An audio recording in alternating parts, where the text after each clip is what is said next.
Mine is on. You want to just go? Sure. So, hey, Connie. Hello. Great. Oh, there we go. That was a good start. Thanks. I'm back. So Mike and I sit between you and lunch. It's a good place. Exactly. So hang in there with us. And I'm really pleased to be able to introduce Mike and to welcome him to our community into this work. Thank you for joining us.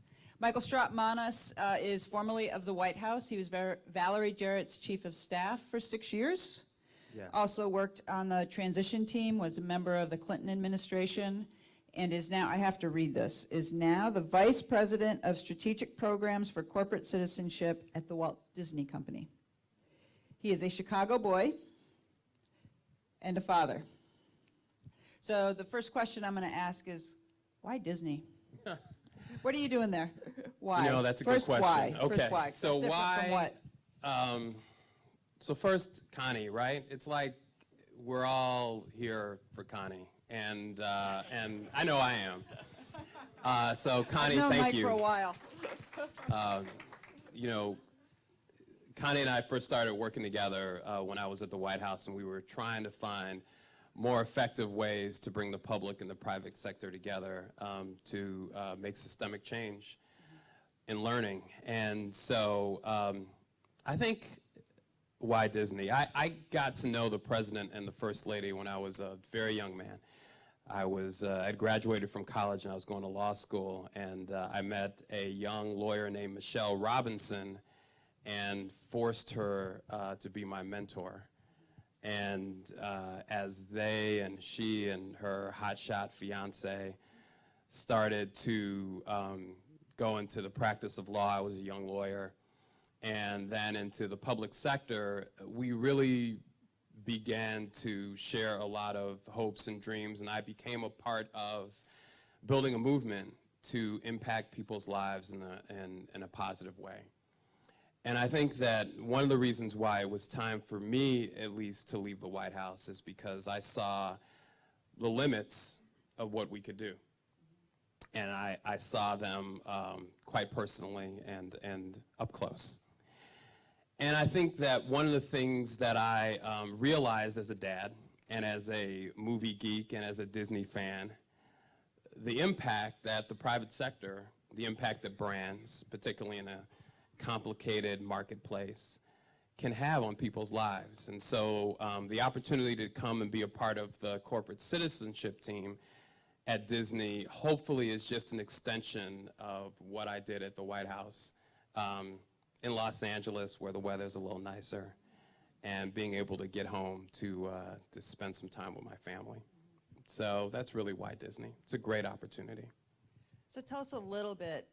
I've had the privilege of visiting you several times and hearing a lot about the work that you're embarking on, which is quite extraordinary, and we saw a little bit, just a taste of it on the video. Tell us a little bit about why creativity. Sure. And what you're thinking about.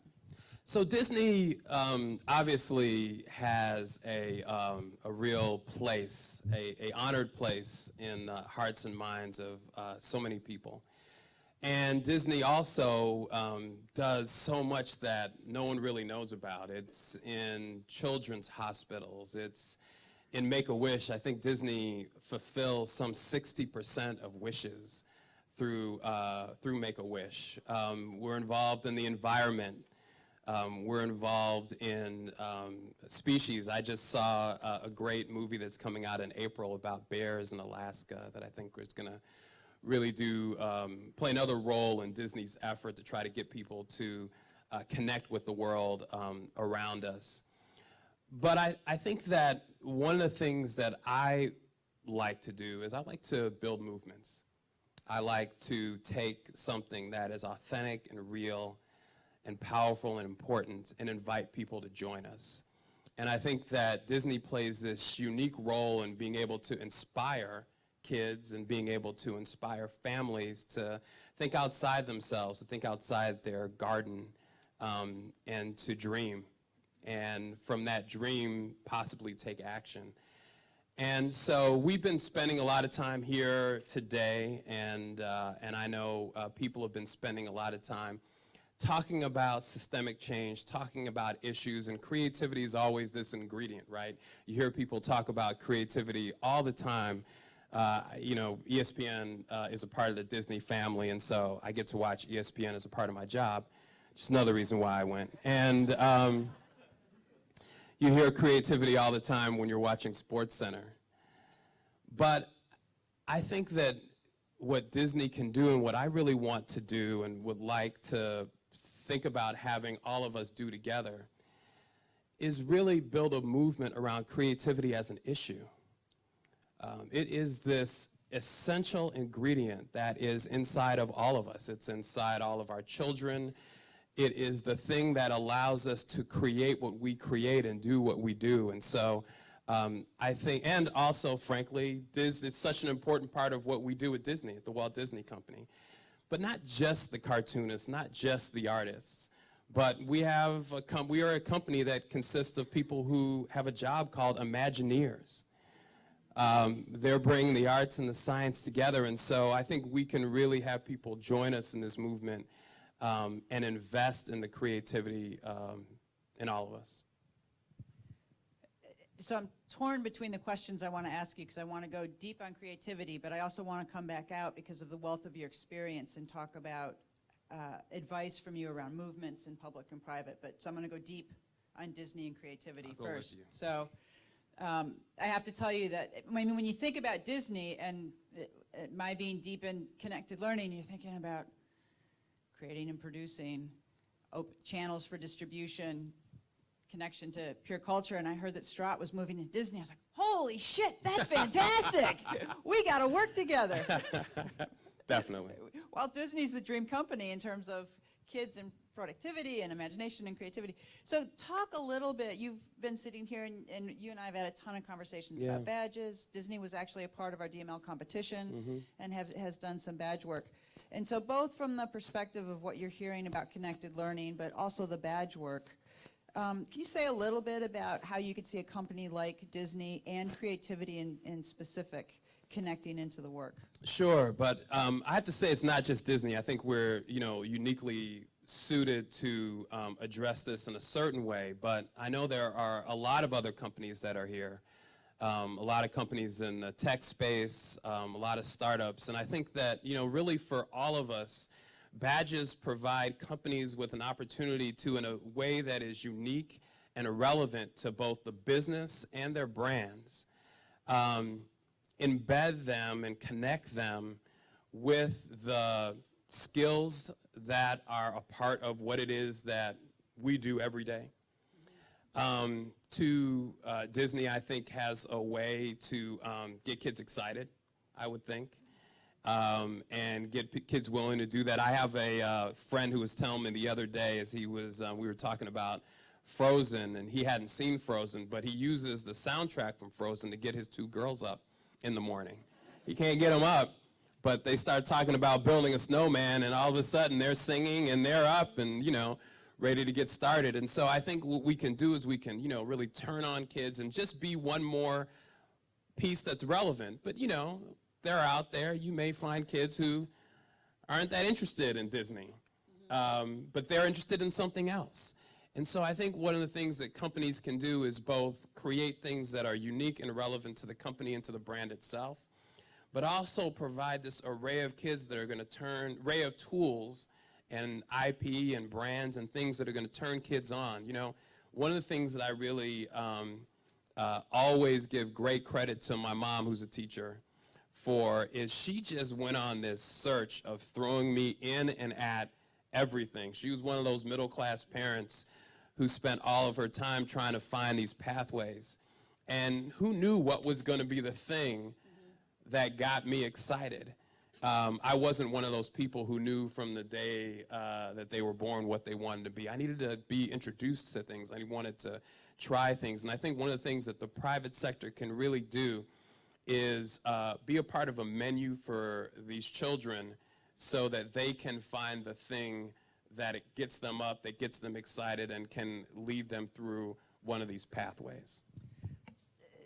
So you and I have been in conversation about this and what a badge means, what it is, what the pathways are.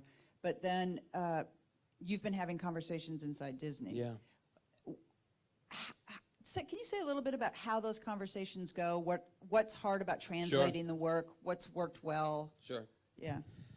No one understands what you're talking about when you're talking about badges. Sort of like creativity, right? Everybody has their own sense of what it is that means, and it doesn't take you always where you want to go. One of the things that we're thinking about doing, and some of my friends are here from Participant Media, they have a cause marketing agency inside of it called TAG. And one of the things that we're thinking about doing is finding a way to use content to define what creativity is. I mean, we may need to create some content to define what it is that we mean by badges, because as great as this is, not everybody is going to be able to sit through a morning to be able to engage with us. You don't think so? To get it defined. And so defining it has been a challenge. But boy, once you get it defined and once you get it nailed, everybody gets it. Everybody understands that that's how they got to where they are. Everybody understands that that's how they can turn on the workforce that they need for the future, or their own staff. One of the things that's very interesting is we have something at Disney called, we have our own volunteerism program, and it is called, yes, Volunteers, EARS. That's what we do. It's called Volunteers, and we go out in the community and we give back. And one of the things that I worked on the White House was mentoring, and finding a way to lift up skills-based mentoring. You can send me to go and paint a school. I want to do it. I want that school to be beautiful, but I'm not going to be good at it. You're probably going to have to do as much work on that day getting me to not mess up the school as the value that I'm going to bring to painting it. But if I can talk to a kid about making connections with people, if I can talk to a kid and advise them on the work that they're doing, let's say that they want to give a speech and learn how to speak publicly. Well, I was involved in politics. I might be able to advise you on that. And so skills-based mentoring is something that everybody in the Walt Disney Company is excited about.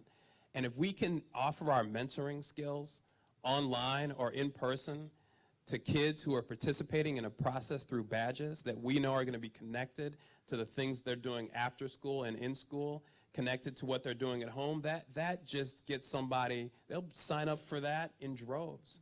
And people are already getting excited about it. So defining it has been tough, but once you define it, people get very excited about the different ways that they themselves can participate and in different ways that the company can participate. And as you've seen some of the examples and the way some of the work around badges is unfolding, and the connected learning work, can you say a little bit more about how that may or may not, as you envision the creativity work going forward, Sure. may connect in or integrate? You know, I sort of am beginning to see creativity as this essential element. You know, and there are, it's sort of, one of my colleagues talks about it as the difference between basic and applied research. You know, you can take this in a lot of different directions, and I think badges can create pathways to take this in ways that kids can connect to both what they're into and learn skills that are going to be relevant for everything and anything that they do. A subset of those skills might be what you might call creative thinking skills, the set of skills that you would need to learn if you wanted to be creative, kind of whatever you were. I loved how the person who spoke before me talked about finding problems and solving them. Well, that is a skill, and those are a set of skills that need to be nurtured and developed. So I could see creativity really being a subset of badges, but I could also see creativity sort of being this essential element that, that you can help us build a movement around so that everybody can invest in it. It can be that sort of universal thing that everybody understands as we define it, can respect, can value, and can invest in, and might be a pathway to bring people into the work with us. Just a thought. That would be very exciting. Well, let's do it. Isn't that what you said? Let's get it done. Yeah, I hope we can talk about, I hope you'll stay a little bit over lunch and we Of can talk course. some more about that. Is there other, what do you see as the challenges to that? So Look, I think the challenges are myriad, but I think one of the challenges is that we are in a very fragmented environment that is both fragmented, but also one in which everyone has their own incentives that keep them from working with one another and have them driving towards and you showed the slide on it, very siloed results.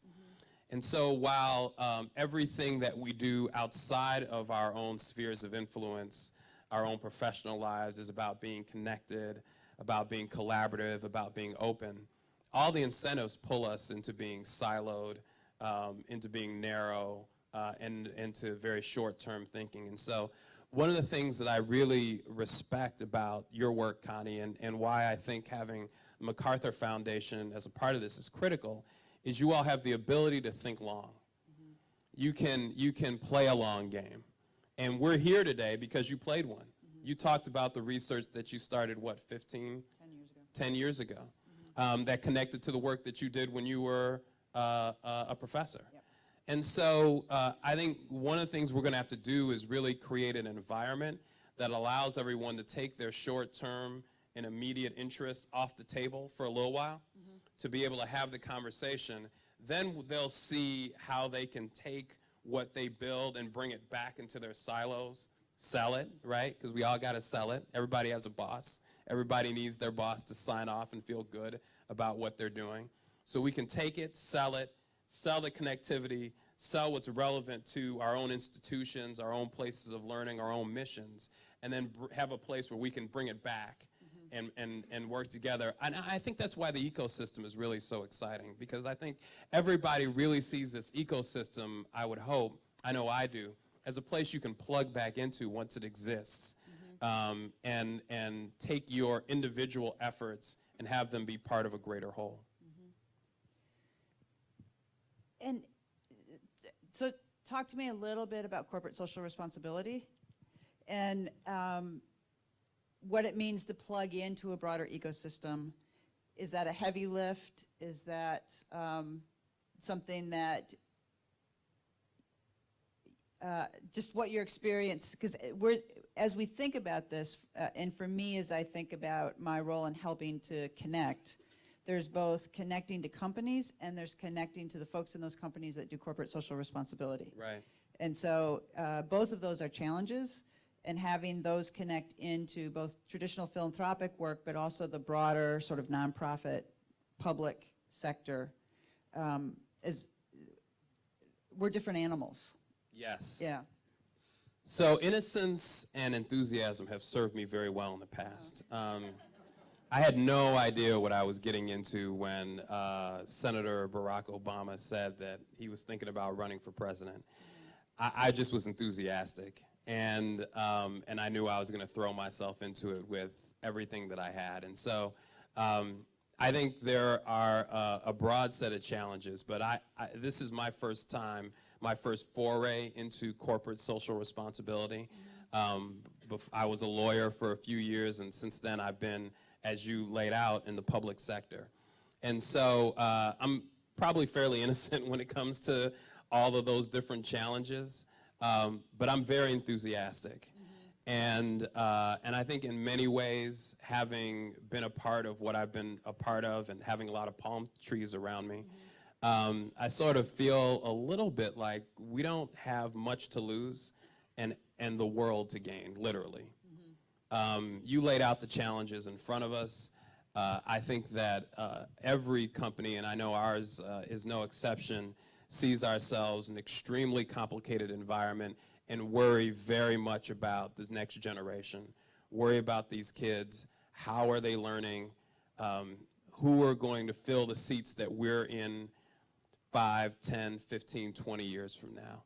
And so I think we are all marching forward, spending a lot of money. One of the things that I did at the White House was I was the White House representative on something called the Jobs Council, the Council on Jobs and Competitiveness. Jeff Immelt was the chair. Even around that room, that table of the Jobs Council, the amount of money that those companies and private sector entities were spending on education is huge. And so anyone who will find a way to create ROI on that, find a way to create results, and find a way to connect that to something that's real, that is more, that is just as real as one school in a neighborhood where you can go in front of and take a picture with a big check, that you know is going to create systemic change. I am confident that the private sector, whether it's in the corporate social responsibility offices, or whether it's in the offices of the Human Resources Department, or as in the Walt Disney Company, corporate citizenship reports right up to the CFO. Everybody wants to be a part of that conversation. So I think there's a lot of opportunity. And do you see the conversation that we've been having this morning as aligned in that path? I do, very much so. And I know that there are, as I said, some private sector folks here, and I think they'll, I think as this grows and builds, you're only going to see more engagement. It's just, we all got to get there. Yeah. We all got to hold hands and jump together. Yeah. I want to pull back and ask you some advice and a little bit about your experience from the public sector. We all talk about being a part of a movement. You have helped build and been a part of probably the most historical and important movement in our country. No pressure. Yeah, in terms of electing the first African-American president and being a part of his White House. Can you say a little bit about what you learned about movements and how we might learn from that? Yes. Movements are messy.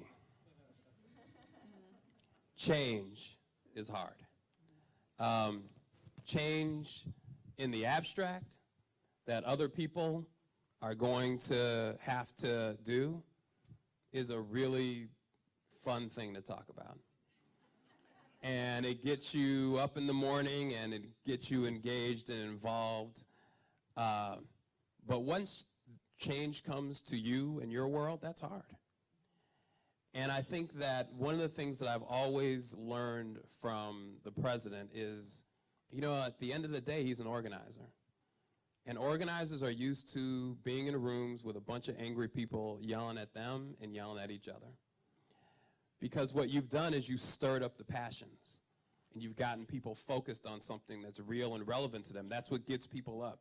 That's what gets people into the streets. That's what gets people on a rainy day when it's cold, or when, you know, the babysitter isn't there, when you got to stay late at work, to take the extra time to drive that extra few blocks to go and vote. And you have to be comfortable enough to deal with the mess, to deal with the shit. And I think if we do this, it's going to be messy. If we actually start changing the way kids learn, it's a great thing to talk about. It's an inspirational thing to talk about in the abstract. It's going to be a much different thing to talk about when their worlds are changing and when your worlds are changing. It's going to be hard. And so I think that, you know, building a coalition, which is something that you're doing here even, and that's something that I know is a part of your ethic and part of your test to see whether you're doing the right thing. Building a coalition is vitally important in a movement, mostly because everybody's tied in together. And if everybody's tied in together, it keeps you together through the mess. It keeps you focused on what's important. It keeps you focused on results. And it keeps you focused on those who you're there for. And I think that keeping in mind the income gap, keeping in mind the kids who might have that cure for cancer, that might have that fix for climate change, that might have the way and the ability and the personality and the drive to create peace in the Middle East, that kid is out there somewhere. And if we don't do this, that kid might not be able to bring those talents and that future to the rest of us. And that's not just a loss for the world and not just a loss for us. That's a loss for her. That's a loss for that child. And remembering that as a part of a movement, I think is vitally important.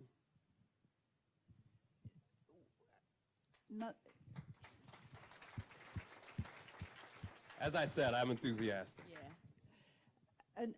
Another place to ask for advice on the public sector side, and it connects to the movement question, is that often on school reform, we sort of talk about federal and state. And I don't know that we had sort of really thought this through until I got the email from Beth.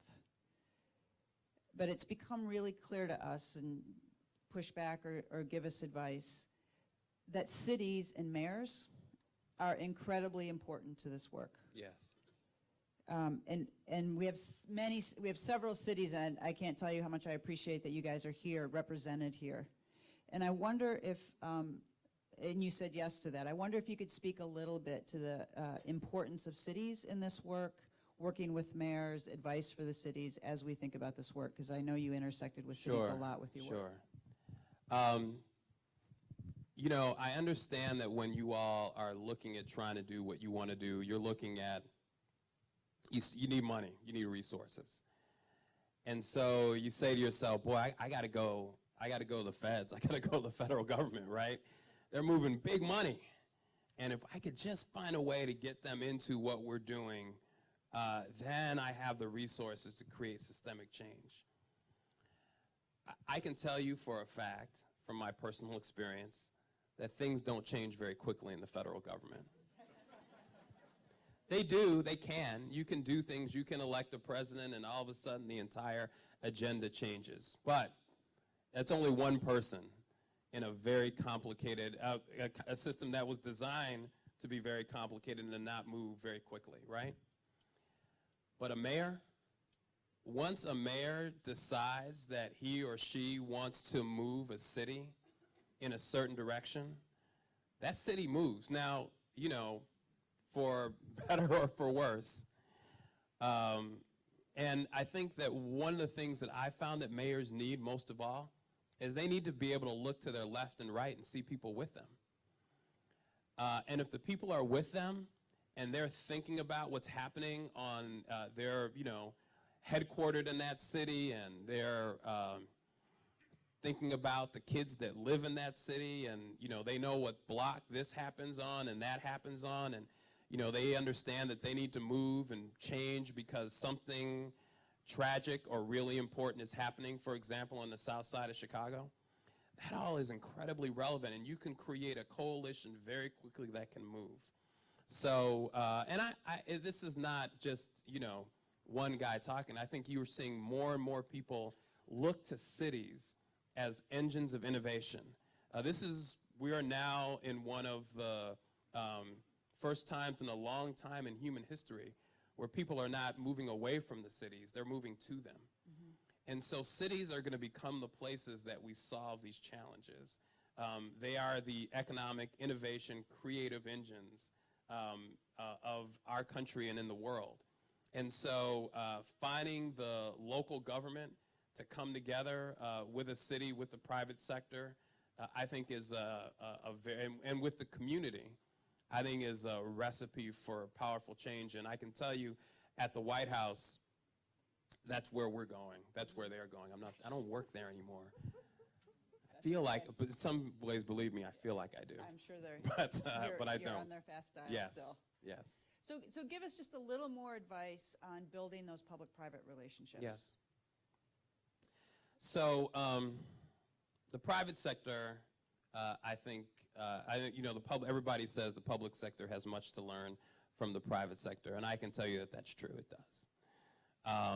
Speed, ROI, focus on results are all things that the public sector really needs to continue to learn from the private sector. I can tell you, having been in the White House, I learned a lot, how to do a lot with a little, which I think is something the private sector definitely could take a page from that. But I also think that one of the things that is, and I'll go back to a point that I made earlier, coalition building.